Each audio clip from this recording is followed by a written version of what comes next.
Gender bərabərliyinin təmin olunması məqsədilə işəgötürənlərin bərabər əmək haqqı təmin etmək öhdəliyi konkretləşdirilir.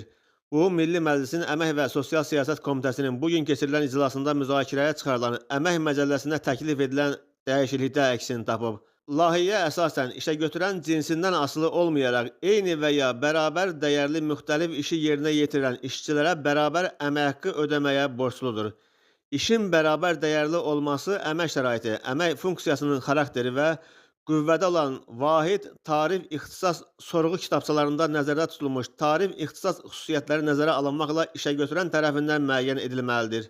Müvafiq olaraq gender bərabərliyinin təminatları haqqında qanuna təklif olunan dəyişikliyə əsasən əmək haqqının yalnız eyni və ya oxşar işlərə görə deyil, bərabər dəyərli işlərə görə də ödənilməsi nəzərdə tutulur.